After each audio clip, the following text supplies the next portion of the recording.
So good evening, good afternoon, good morning from wherever you're joining us today. Welcome to this special session of the Africa Football Business Show. This session is special because we are focusing on East Africa, the region that for a long time has been considered the weakest when it comes to football, despite the abundance of talent and passion on this side of the continent. We are pleased to have two very distinguished guests with us here today to really unpack the situation for us and give their insights and thoughts on what's happening in the region. Before we go ahead with the introductions, I would just like to recognize our sponsors for this show. That is OTP Africa, Parma Sports, and See Beyond Leadership Forum. This show is organized by the Football Foundation for Africa in collaboration with Sports Legal. So just to dive straight into it, I think I will let our guests introduce themselves. And as the saying goes, ladies first. We'll start with you, Barbara, please. Yes, thank you so much for welcoming me on the show. I think this is going to be a very insightful, candid conversation. My name is Barbara Gonzalez, and I am the CEO of Simba Sports Club, based out of Tanzania. We are a 19-time plus champion, and we've just recently qualified for the quarterfinals of the CAF Champions League. It's a pleasure to meet you all. Wycliffe, please. Yeah, it's just like Barbara said, it's also a pleasure to be on the show. I'm Wycliffe Njororai Simiyu, born, raised, educated in Kenya, and specialized in the area of physical education and sport. And also played soccer while going to school. And in those days, you could not have just played soccer alone. So while I was also in school, I happened to have played soccer for Shabana FC just before it qualified for the Premier League. I also happened to have captained Kenyatta University soccer team to the East African University Sports Championships in Morogoro, Tanzania, way back in 1984. And so I played, coached soccer, I researched and studied soccer. So actually it was my dissertation for PhD was on soccer. So I'm happy to share my insights. Lovely. So welcome, Barbara. Welcome, Wycliffe. We just keep you there, Wycliffe, and you seem to have a lot of history when it comes to football, and in the region specifically. We know that the East Africa region has a very rich history. It actually boasts the oldest tournament in the region, the oldest international tournament in the region. That is the Gossage Cup, now known as the Sekafa Senior Challenge Cup. However, the region has not really capitalized on this rich history, and we know none of the teams from East Africa. And when we talk about East Africa, just to clarify, we'll be talking about countries in the East African community. None of them has qualified for the 2021 Africa Cup of Nations, and it's not for the first time that we are saying this. Why do you think this is the case? Why have we failed to capitalize on our rich history in football?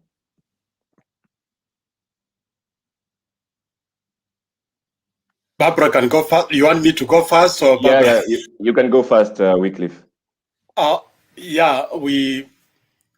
We have missed opportunities, but as you said, I think out of all soccer competitions around the world, we only come in second to the South American League, the championship, which was started in 1916. But when you look at the World Cup, you look at UEFA Championship, you look at CAF Championship, AFCON, all of them came after the Gossage Cup, which started way back in 1926. So actually, this is our 95th year of existence. So yes, we have been around for a long time, but it was extremely painful, frustrating, and sad that we've missed out to qualify for AFCON 2022, especially bearing in mind that they have just recently expanded to have 24 teams. When they expanded the first time, I think we capitalized on the opportunity and qualified in Egypt. I think that was also a rare moment when Tanzania, Kenya, and Uganda were in the finals tournament, which was impressive because for Kenya, we had been away for 15 years since 2004. For Tanzania, I think they had been away 39 years since 1980. And of course, Uganda, just before they made it for 2015, they had also been away since making the finals way back in 1978. So yes, for East Africa, it is a big loss of opportunity that even with the expanded version of the tournament, we have failed to make it. And I'm sure this is something that is very frustrating for the fans. It is very painful, I'm sure, to the leadership of the soccer in the region, because I'm sure in their hearts, they would desire that East Africa be represented at this elite competition, because that's when you come up with the best. And when you come up with the best, you are also forced to step up. So we shall miss out on this great opportunity. What are your feelings on this, Barbara, at an international level, before we go down to club level? As a Tanzanian, East African, no team at the upcoming AFCON, despite the tournament now having 24 teams. What are your thoughts on this? I think as a patriot, you're disappointed. As an East African, you're disappointed, but you also have to look at the level of investment in the region, the level of investment at a federation level, from everything, from grassroots, the government, and vice versa. If you look at countries like Senegal or Egypt, look at their youth development programs. It starts from pre-kindergarten. They're investing heavily. Look at the amount of subsidies being pumped into referee courses, into coaching classes, and vice versa. It's become an entire profession that is respected, that's given weight. So naturally, when you don't invest in development at every level, you're not going to get the creme de la creme of teams actually going forward. But also to commercialize it, you have to look at countries like Ghana, who have full-fledged youth development programs, and they sell players. So it's become an entirely new business. So when the government and the economy actually sees football as an income stream, then you'll see investment. And that investment will then churn out into strong national teams. But at this stage, it's not seen as a credible or viable investment. It's seen as a charitable token, like, oh, we're just helping them out. It's become a thing of national pride. But if taken seriously, and if we mirror the models of what the Ghanaians are doing, what the Nigerians are doing, where they're exporting 99% of their players. If you look at their national teams, most of the players are coming back down. Why? Because the infrastructure, the level of investment is all the way from the grassroots. The government, together with the private sector, has seen that there's viable money to be made.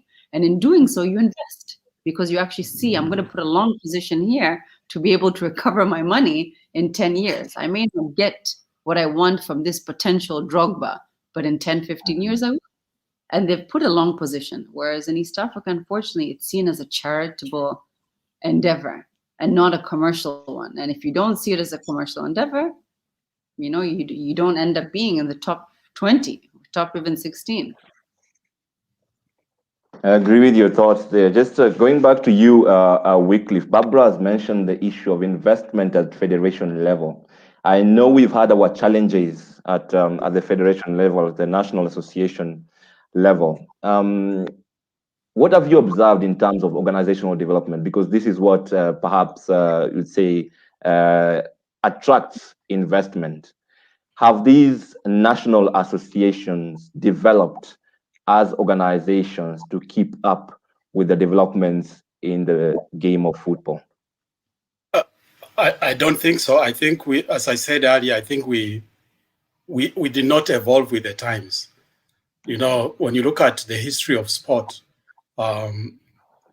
before 1980, everything was mostly amateur in Africa, and because we were aligned with the Olympic motto, which was that only amateurs would participate at that level. So a lot of sports were set up as basically welfare organizations, as for entertainment, and so you played soccer as you went to work elsewhere. But since 1980s, when everything was professionalized, and with the model of the 1984 Olympics that were funded entirely by the private sector, I think commerce has been a big component of sport. And for our associations, we did not evolve to as entities that would be competitive as commercial entities. So yes, we've missed the boat. And even when you look at in East Africa, when you look at the 80s, I think that is also the time that our teams were really competitive.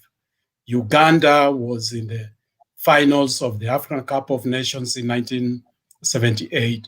Tanzania was at the Africa Cup in 1980. The Sekafa region was vibrant, with Gor Mahia making it to the finals of the continental or club championship. So we were there. So, but when the other people went to professionalize and to elevate their brands, we did not tag along. Look at the transformation that took place in the English Premier League, which started just in 1992, because they'd seen the times. And remember, that is also the time when the media was basically privatized too. We were no longer dependent on the national media. They went private. Broadcasting stations came up, and that is when we started seeing a lot of money coming into the game. But for a lot of the East African federations, we were just accepting nominal donations to support the teams to go towards for competitions, but we didn't have any lasting infrastructure investment that will position our teams, our national teams and other related teams for success. So yes, we really missed a great opportunity. And even up to now, we have not maximized what we can get out of our football programs. And just as Barbara has said, we have to have collaboration from the government, the private sector, the football associations, the club management structure, the management of the leagues, and all the way from the grassroots to the national level. You've just seen the debate in Europe, how powerful the grassroots support can be. It was the grassroots that changed and killed this idea of the Super League, because people wanted to be part of it. They don't want a situation where the elites are cut off from the grassroots. So the investment in the grassroots is what will yield the cream that will compete at the highest level. Now, if we focus we're still with you, Wycliffe. If we focus just on the national associations, the federations, yes, just quickly, what do you think they can do to catch up? It's never too late. Football will be played to eternity. So, what do you think some small steps they can take? There is for the national federations. First of all, they need to move away from this mode of elected personnel who are running everything.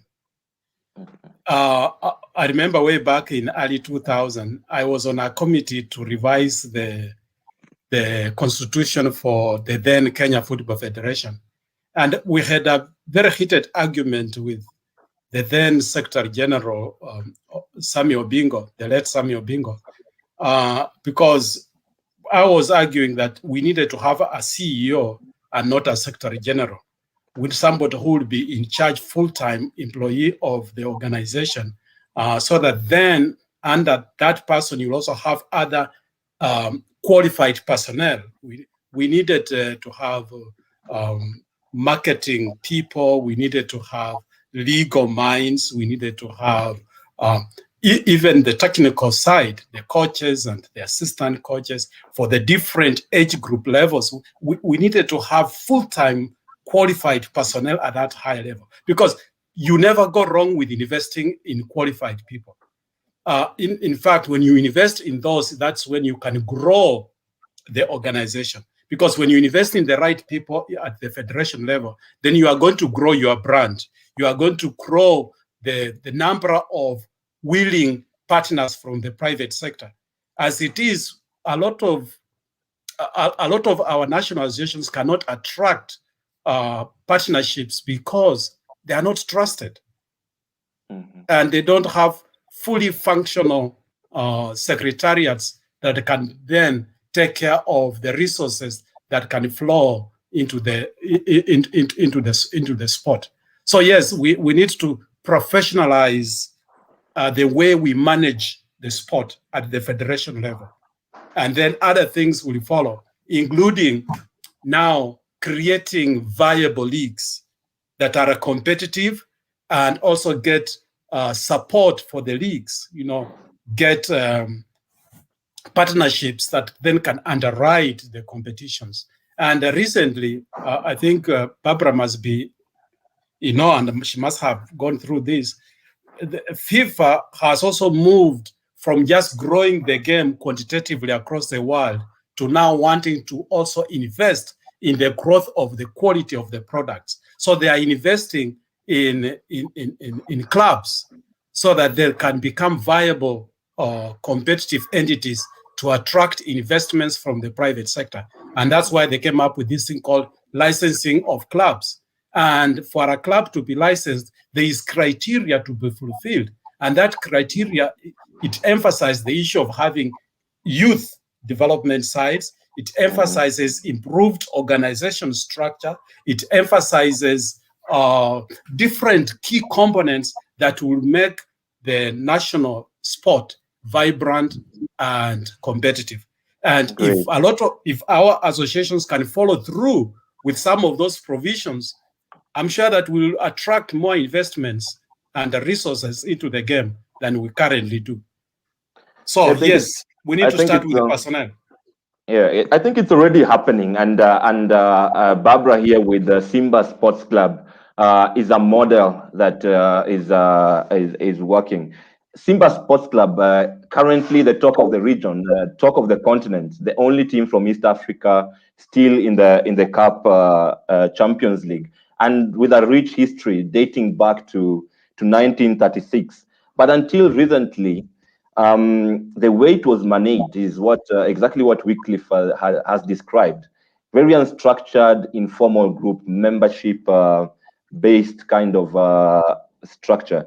So what transformation has taken place at Simba Sports Club since 2016? I believe this is when the change started to taking place. What transformation have you seen, Barbara, and in terms of turning Simba into a professional outfit? Yeah, so I think the transformation starts with vision. You know, you need to have an individual or a group of individuals who have a committed, shared goal for this institution to succeed. And luckily at the time we had Mohamed Dewji, who says, you know what, I want this entity to transform. Is everyone on board? Do you buy into the idea of the entity transforming? And they did.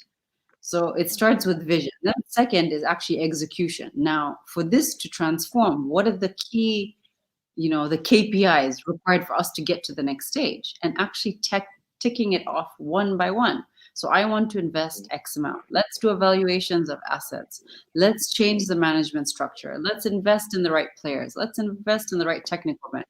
And when you invest, naturally, you get the results. So it starts with someone who has the vision and then goes into the execution of that vision. And the fruits of his labor or the fruits of his vision is what we see now, successful performance. We are where we are today because of the vision of our current chairman. And because he actually went a step further and said, you know what, I'm going to translate my vision into something tangible, something that you can actually see the fruits of my labor. So 4 years later, here we are. After 3 years, we've been in the quarterfinals twice. Simba, prior to this, it's been decades.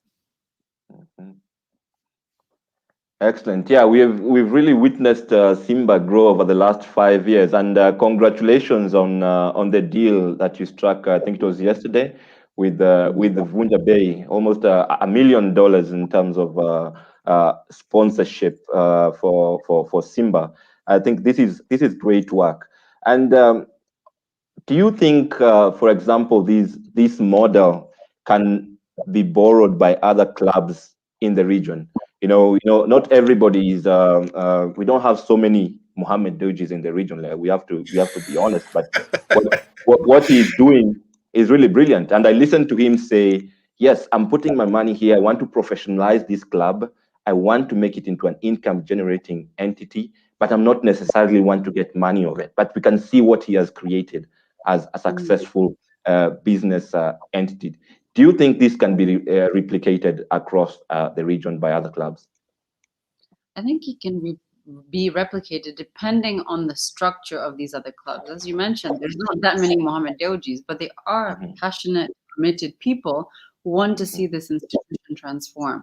But the challenge with transformation is there needs to be a shared goal, collective vision.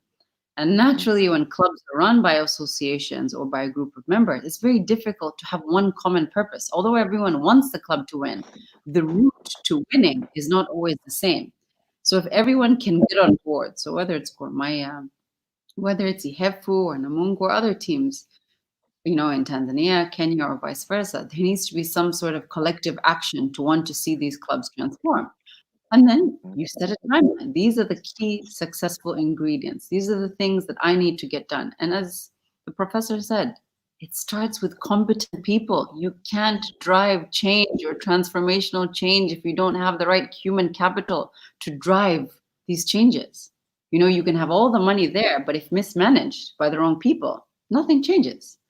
So if there is a sense of collective action towards one common purpose, and funds are dedicated and timelines are set, and you move away from the secretary general model of, you know, people volunteering here and there to actually getting people who are dedicated and full time, you will see change.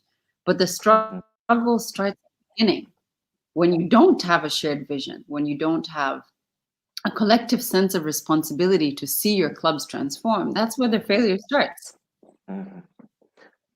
Yeah, congratulations for Simba for having achieved this, and we wish them success going forward. But we are sure you've had challenges even in these 5 years that you've been able to transform the club. What are some of these challenges that you faced, and how have you overcome them? Just a couple. Yeah, I think in any journey, so whether irrespective in industry, it's stakeholder management. You know, everyone has varying expectations, wants, and needs. And how do you convey and manage those expectations, wants, and needs? So I would say the biggest challenge is the misconception, you know, trying to understand what is the intention of the investor and what route is he proposing for us to get to where we desire to be as a club. So that's been the biggest challenge, so trying to sit down with the government, sit down with the broader stakeholders and get them to understand, what does it mean when Simba transform? What are we moving from and to? And what is the opportunity cost of going there? We're leaving a few things behind, but in essence, you're going to gain 20, 30, you know, different things that will end up being 10 times more beneficial. So 5 years ago, to try to explain to someone that, hey, we will end up competing at the highest level, they couldn't see that, right? It's very difficult to see the tangible benefits that investors are getting without you actually being in that process.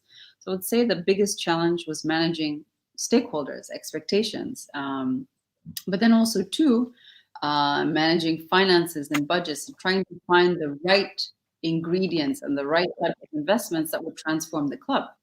You think by investing in the right players that magically you have a great team. No, it goes beyond that. Or you think by investing in a great coach, immediately you change the team. No, there's a bigger support system that's involved in actually making sure that your team succeeds.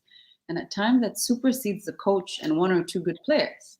It's everyone from your kit manager who takes a sense of collective responsibility to your team manager who's going beyond this, behind the scenes, to literally make sure everyone's needs are catered to. Everything is done according in terms of compliance, dealing with players. So there's an entire support system. And that's just in terms of manpower. Now equipment, technology, analysts, all of these things. So at the time was trying to figure out, where do you invest, where and why, and what will get you to where you want to be. So then it's a game of cat and mouse. Do I start with a player? Do I start with a coach? Okay, let me get a coach, let me get a player, and then you realize, okay, that's not enough. Okay, let me bring in a fitness coach. Okay, that's not enough. Okay, who else do I need to bring on? And then you just keep going day by day. But it's like a junior chef and a sous chef. Over time, you realize that even the most simple dishes requires a lot of complexity for you to mold this beautiful filet mignon. But when you start it off, you know, just putting the steak on there and then you're done. And I think that's what the journey has been like. So the first challenge was on the side of stakeholder management, but the second is where to invest, why, and when, and what will yield you the result that you need. Yeah. This is quite internal for at a club level, and thank you for sharing this. But you've also talked about the need for the region really to come together, to have some kind of shared vision, shared goals. And I think for us to do this, as for the East African community to do this, we need some policy work to be done in place at the national level, at the regional level. Professor, over to you. What are some of the recommendations? What can the governments do? What can the East African community do in terms of creating the environment where now we can start building our clubs or our national associations? What recommendations would you make? First and foremost, you know, governments have to create the necessary environment that allows for sport to flourish. And the onus is on governments to come up with the appropriate policies that then will allow clubs to flourish, that will allow clubs and federations to have investors, and it's not just at the national level, because we need, as Barbara said much earlier, we have to invest into the grassroots, and that's where the government comes in, a nationwide structure for sporting development, harnessing of the talents at different levels. And for us in East Africa, it is always going to be schools. Make sure that school sport is vibrant, because that's where a lot of talents come through. So at the lower levels, at the middle, at the high school, at the secondary school levels, and then the tertiary institutions, we need to make sure that sport is flourishing. And then alongside that, we need also to have situations where private investors can also come in, and also the clubs should be, I don't know whether it's going to work, but compelled to have youth development structures in place. So that, I like, for example, in rugby, Brian, I'm sure you are familiar with rugby in Kenya, where if you have a team in the Kenya Cup, you also must have a team in the it used to be called Eric Shelley Shield, which was like a developmental side for the Kenya Cup squad. We need to have almost a similar structures in our teams to allow for talents to come through. It's not, because it is hard for kids to transition from school straight to competitive elite football. We need to have a mechanism where they can gradually link up with club football at lower levels before they reach at the highest level. So policies are a key. The second function of government is infrastructure. Infrastructure in our area is declining and collapsing at an alarming rate.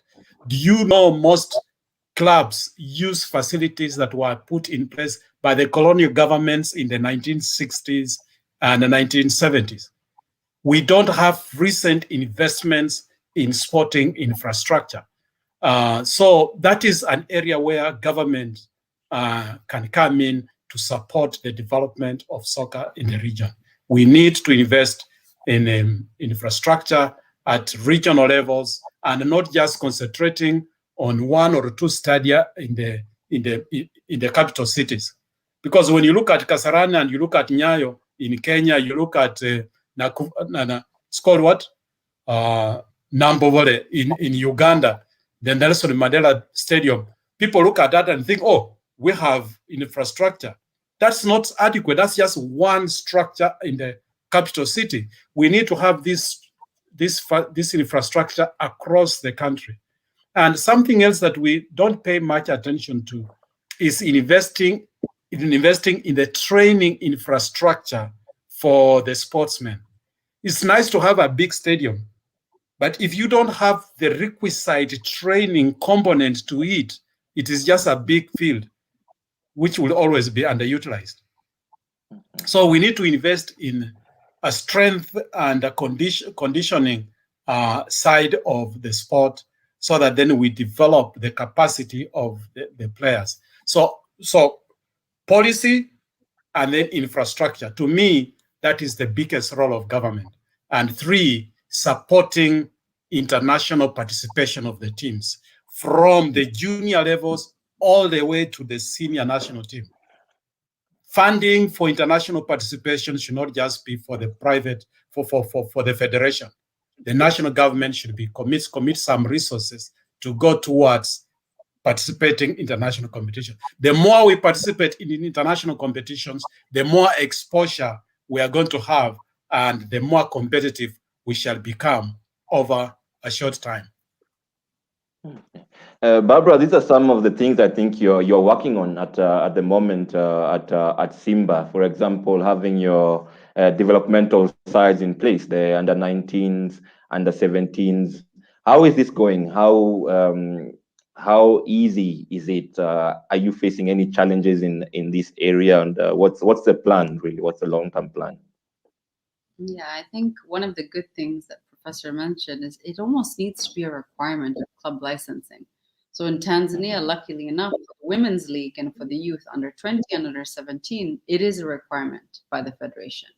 But the challenge by making it a requirement, yes, it forces you to invest and to grow women's football, youth development. However, there is no money being pumped in. So imagine it becomes a charity project again.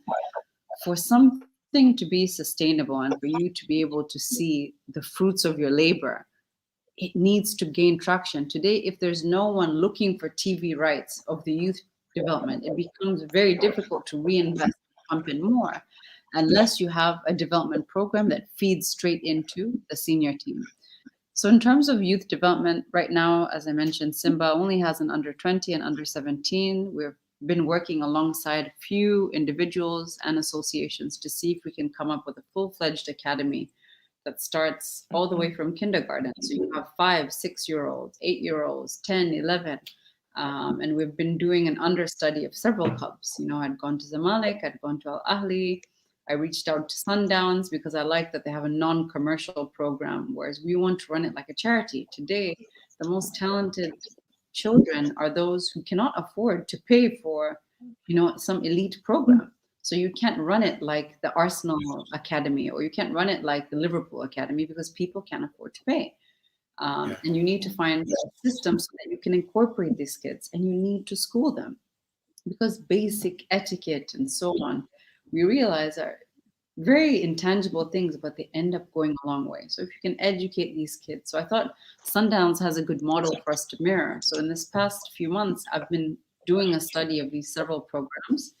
And together with the board, now we've appointed an interim committee that's going to now finalize our structure, because I've given them a proposal and we'll take it from there. But it's difficult to say to take youth football to the next level. There needs to be investment also on the level of the federation. And this goes even further, the private sector. There's no TV broadcasting of the youth league.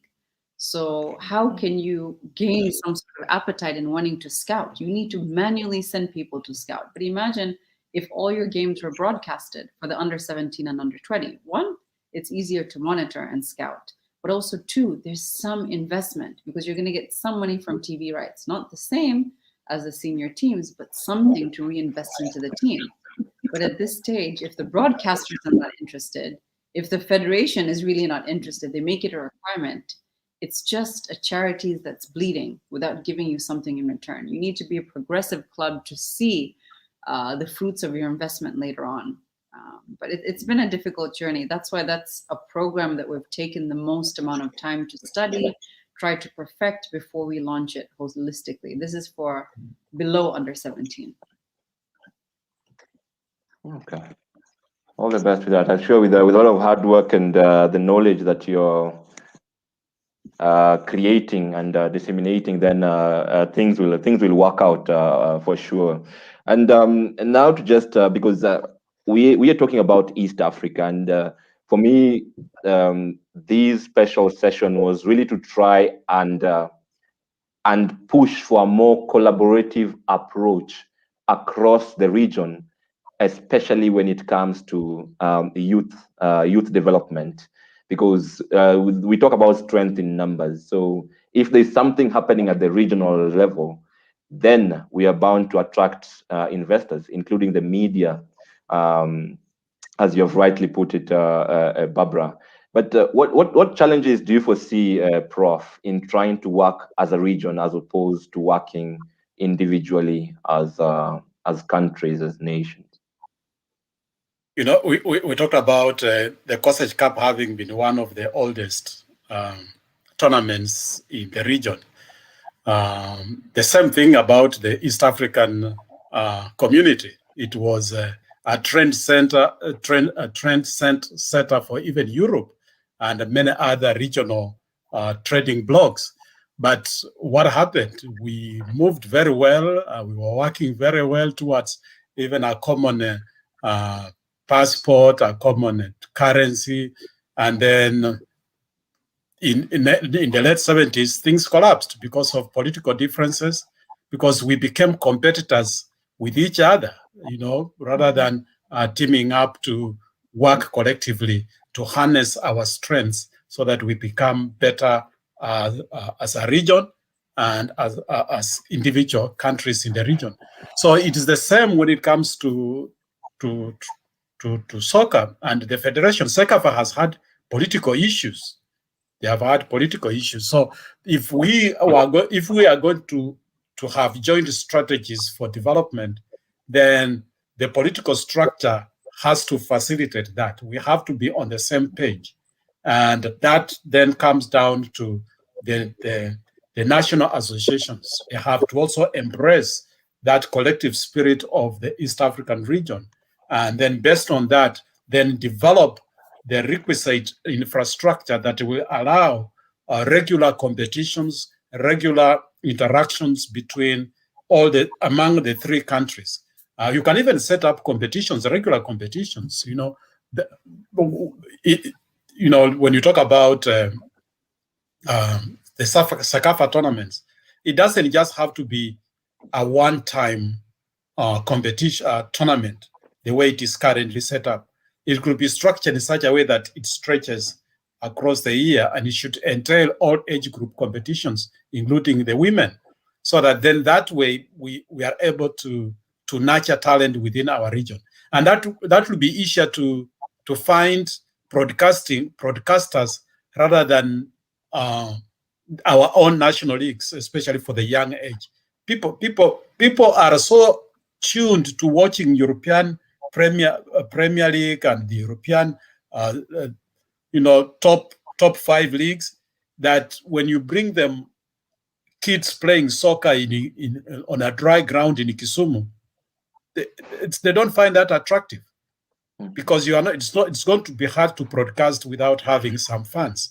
So what I'm saying is that we need to have some planning, and so the national associations should put their heads together, and not just the elected officials. We need to have people with minds, the CEOs like Barbara here, who are looking for ways to develop their age group competitions, put their heads together with other CEOs in Kenya, other CEOs in Uganda of similar mind, so that they can come up with maybe a 10-team, 8-team kind of league for the region, and then go out to find partners and get broadcasting TV broadcasters to support the initiative. And then that way we can start growing the region in terms of the talents at lower group levels. So yes, that's something that can be done. At higher level, the same. I was telling you, Brian, in behind the scenes, that last year I had a conversation with a guy from Europe who has been thinking very deeply about how we can have the top clubs in East Africa, top clubs in Uganda, top teams in Tanzania, top teams in Kenya, coming together to form one league, so that then out of that they can get TV partners to underwrite the costs and the reward system, so that then it can be a professional entity. Because if you get a FC, you get Gor Mahia, teams with solid support, Tuskers, you get Yanga and Simba in Tanzania, you get Express, KCC in Uganda, these teams with tradition and with solid core support. I'm sure that you'll have a lot of TV partners, you'll have a lot of sponsors coming up on board to support initiatives like that. So yes, collaborative effort, and that has to be consultation. They have to have a vision which they need to share across, and then bring entrepreneurs on board to make things work out.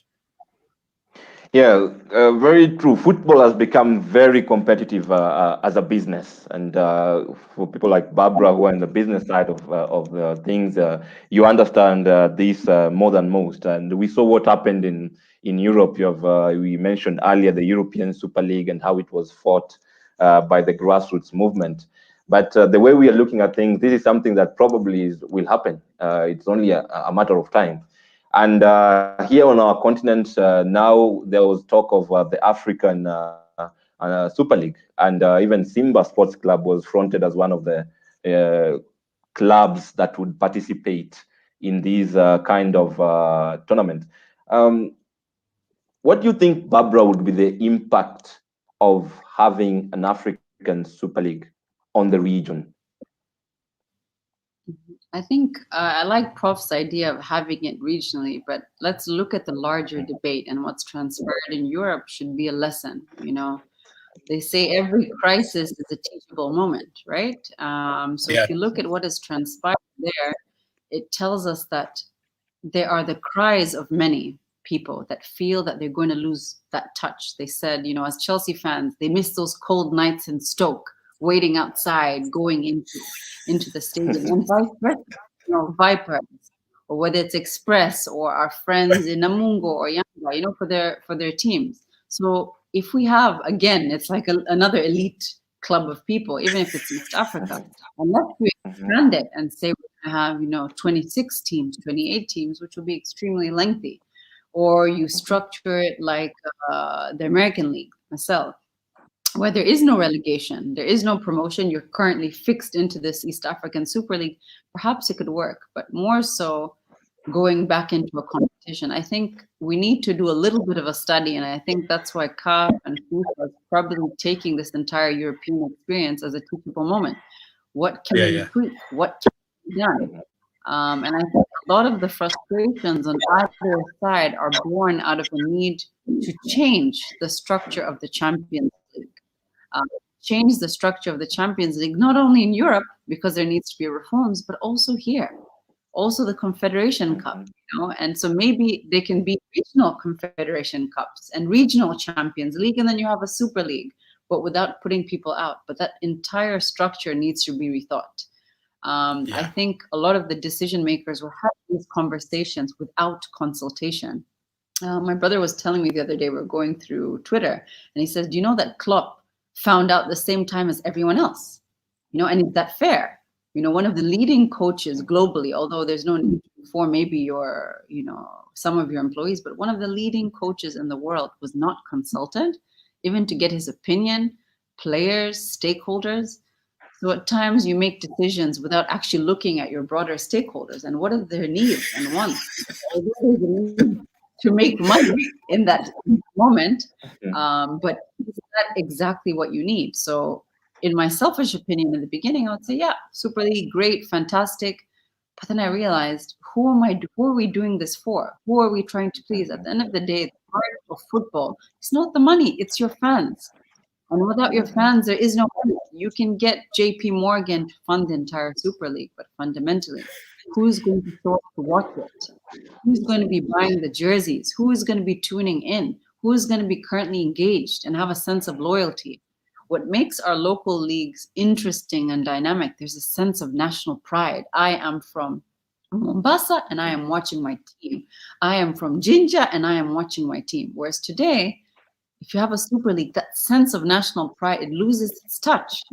And I think one of the banners that stuck out to me the most during this Super League saga is "We miss the cold nights in Stoke." And you're thinking, really, the people there with the signs and hustling for tickets, but it's a sense of collective excitement and being together. And those are the people whose heartstrings you're working towards. You can't leave those people out of the equation. So I think in this entire decision-making process, so whether it's Europe or Africa, or whether we think of the East African Super League or an East African Cup, or remodeling the Confederation Cup and Champions League, you really need to factor in all stakeholders. And this is why the Apples and the Googles do it so well, because in product development and testing, you need to get sample survey of your demographic users. Whereas today, if you're doing things without consultation, it's not going to work. And this is why it's failed. at least so far. So let's see what happens going forward. Barbara reminds me of those days you went to the stadium because you didn't have much money. You went to the place where you just stood the whole game. Yeah, football is indeed it's a business of passion. You know, that's why we have so much investment in football. You know, with emotions you can sell a lot, but we have to be very, very careful as we try to professionalize, commercialize the game so that we don't lose the soul of it all. And I think some of our viewers are agreeing. Changing the structure of African club cups, more team, more money, build strong regional cups, look better than the CAF Super League, in my opinion. That's from Abdullah Sal. We have Peter Musembi. Perhaps we'll fill this to you, Prof. To both of you, Barbara and Professor Njororai. How do you think CAF's proposed Pan-African for schools will go in improving standards of the game in that region?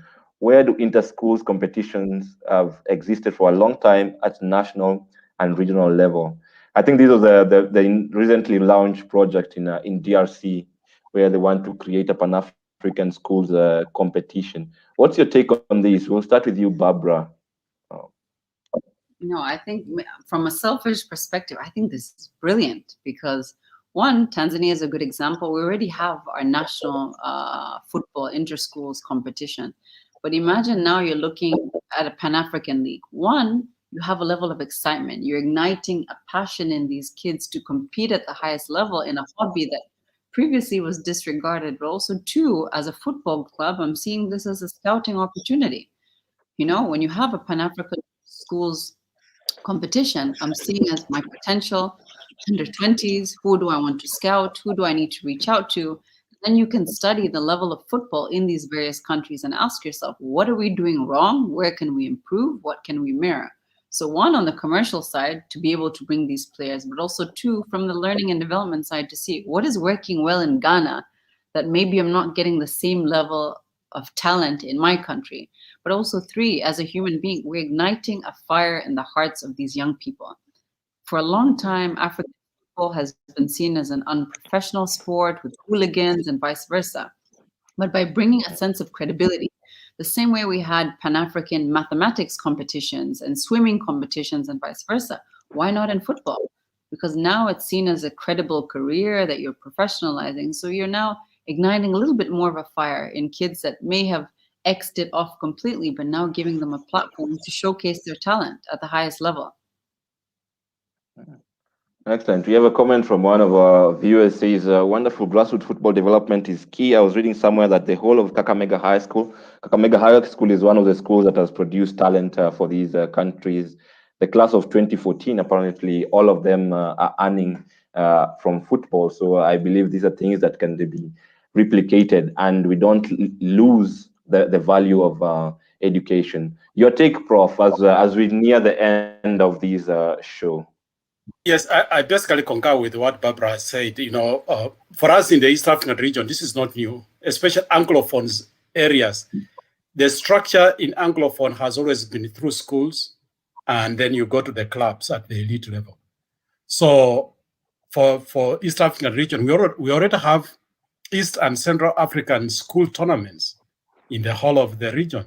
So the winners also now proceeding to the Pan-African level, that will be another level where they can exhibit their talent, and also then they can magnify their brands and their image and their skill sets to the whole of the continental audience. So that will be a great opportunity for the region.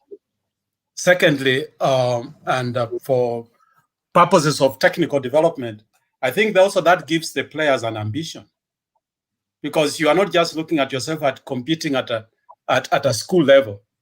You are going there knowing that you have an opportunity to showcase your abilities across the continent. So you are talking about visions. Visions for the kids are going to change. Now they'll not just be looking at representing their school. They are going to be representing their country. They are representing their region at the global level, and that gives them a great platform to showcase their abilities. So yes, I think, and that will also send the trend even to the national federations the clubs, because the clubs are also looking to build their the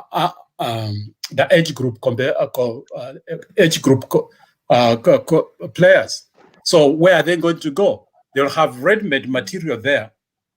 So they'll be recruiting. They'll have an opportunity to scout and recruit for their teams, and that will give also the kids a bridge from school competitions to club competitions, which is the highest level of development for them. So yeah, to me, that would be a good bridge. I know the logistical challenges are going to be there, but you have to start with a vision. The vision is good.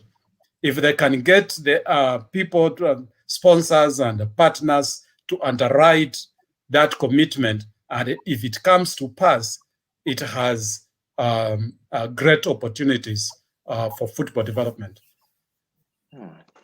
Excellent.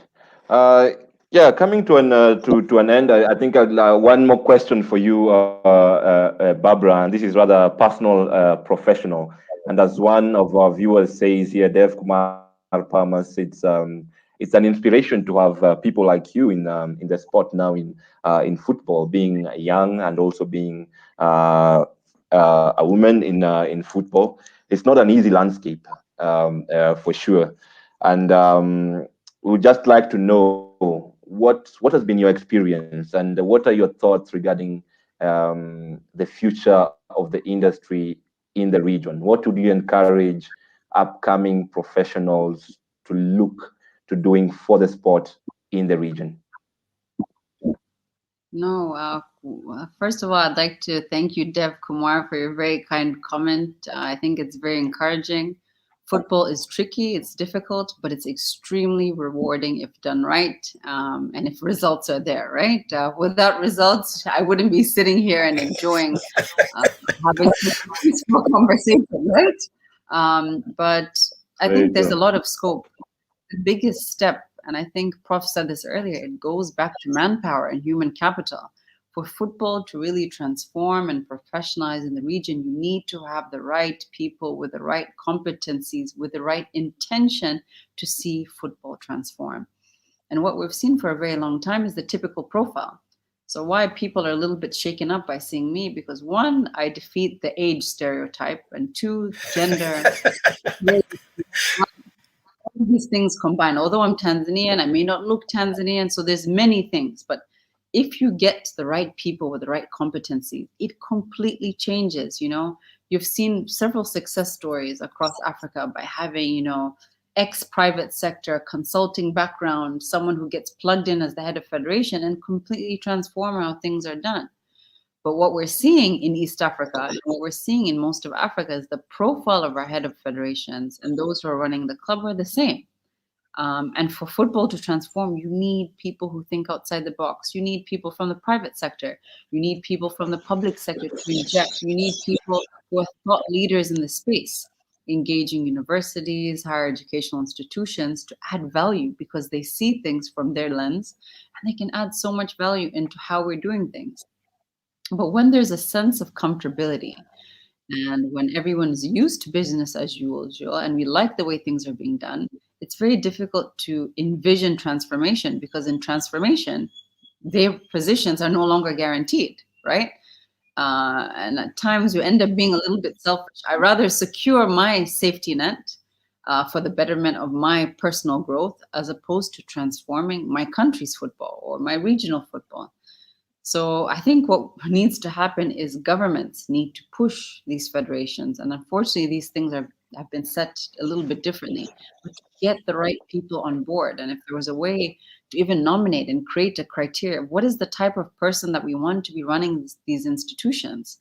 And what are the upgrading courses? If they have the typical background, what are the type of courses we need to enroll them in so that they're really getting a skills upgrade? The same way a lawyer or a doctor every year needs to get an upgraded course to be able to be the best in their field. We should be doing the same with football, but we don't take it as seriously because of the type of profile, the level of, diligence and how we're monitoring them, and vice versa. So what I'd like to see is a lot more young people, a lot people from different spheres of life, people who maybe worked in the private sector, maybe people who worked in the NGO space, ex-professors running federations, to bring a different breath of fresh air, to be able to change the dynamics. And I think by shaking things up, you can actually bring something new to light.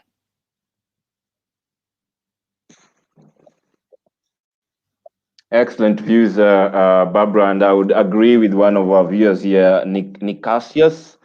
Barbara alone won't do it unless we build more Barbara. So I hope you can inspire a whole generation of young people, women, to venture into football and bring about the professionalism that we need. So I take this opportunity just to give you an opportunity to make your concluding remarks.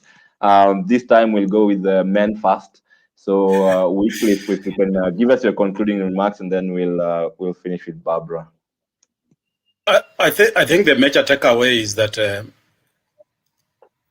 in the region and for Africa in general, we need governments to set the pace in terms of policy, infrastructure, and support for the national teams at all levels, from grassroots from lowest to highest levels.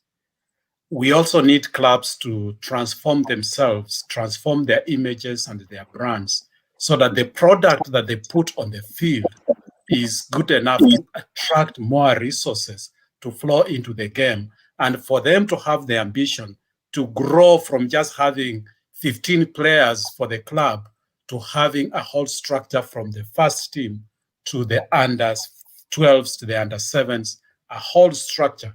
And they should also borrow the idea of embracing women in the same structure.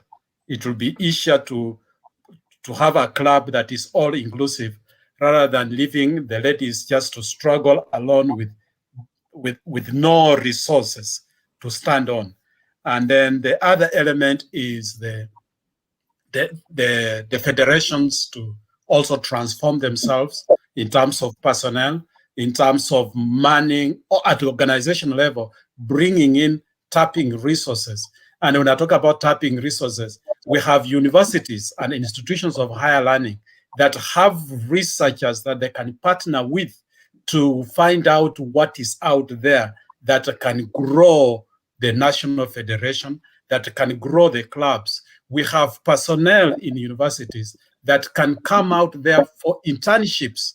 They are struggling with their websites. We have students in higher institutes of learning who are studying computer science, who are studying different technologies. From, if it is in Nairobi, we have Strathmore, we have University of Nairobi. All these students want a place where they can go for internship. So if they can partner with institutions of learning to offer internships, this is what I see here in America.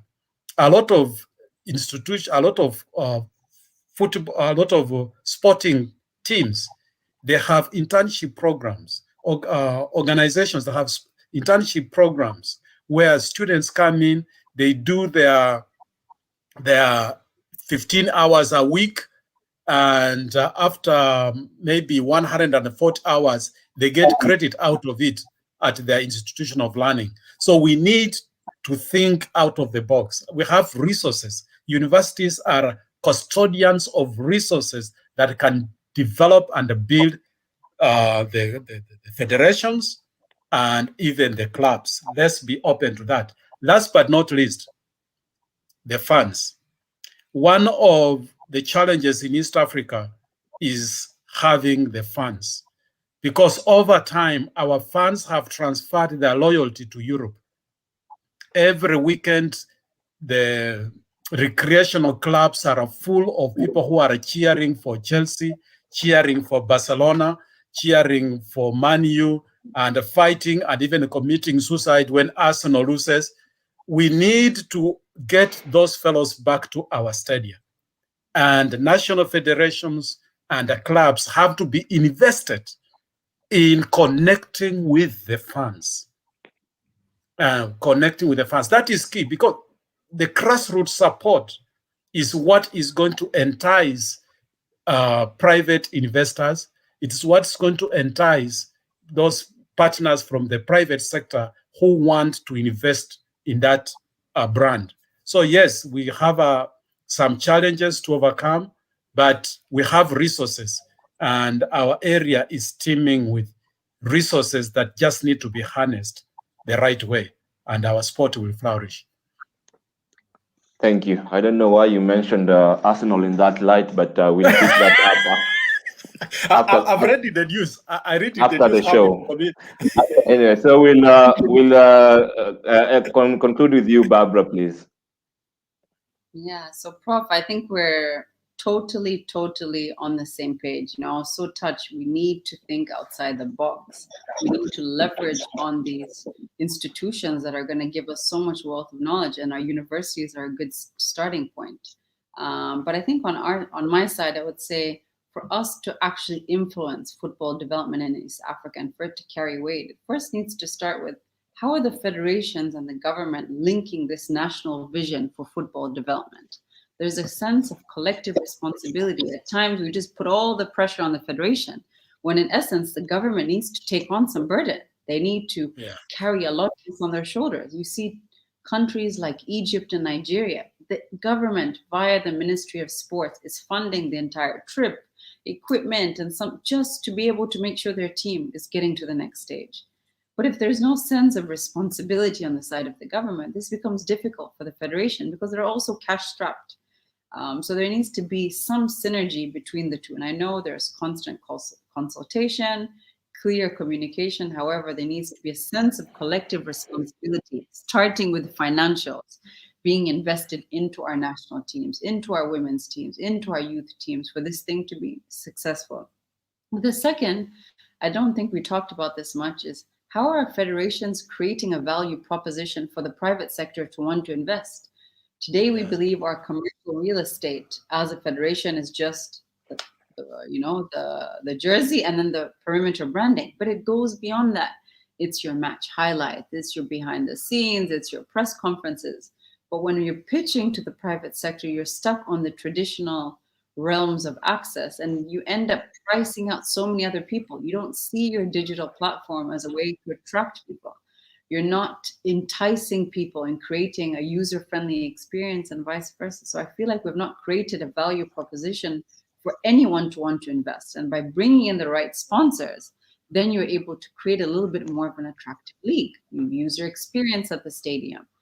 How is it that, the South African DStv Premier League is able to have booths like Chelsea? You're going into a TV box, you have that entire experience, but you go 2 or 3 countries up, it's completely different. It's like we're living in complete opposite parts of the world. And this starts with a federation creating a value proposition. And going a step further, TV rights, to me, is the success or make or break of your league. Today, if only one country is broadcasting your league, you're not going to be able to sell your players. You're not going to be able to make more money. You're not going to be able to market your league. And I think there needs to be a conversation, if possible, federations across the continent to find ways to actually broadcast their league via DStv or via any platform that's going to showcase in more than 10 countries, because the core business in football is the sellability of your players outside the fan base.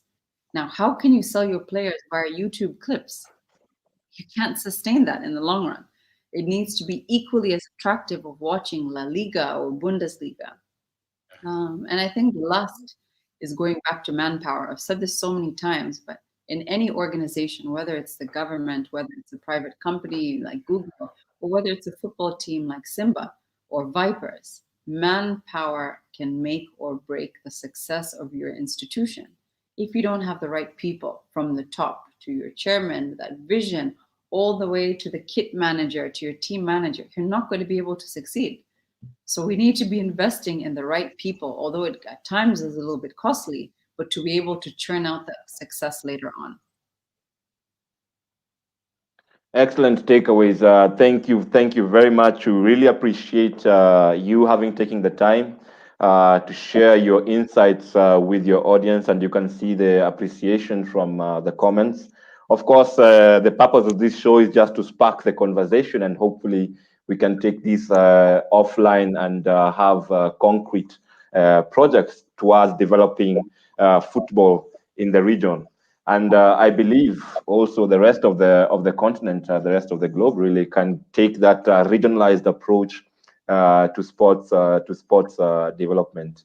So I really appreciate you for having agreed to come on the show, Professor Wycliffe Njororai, and yourself, Barbara Gonzalez. I hope we'll be able to welcome you again on a different conversation and share the progress of Simba Sports Club and Tanzania and even the region, and see where it is that we are heading, which direction are we moving towards. We always need to look to move in a positive direction.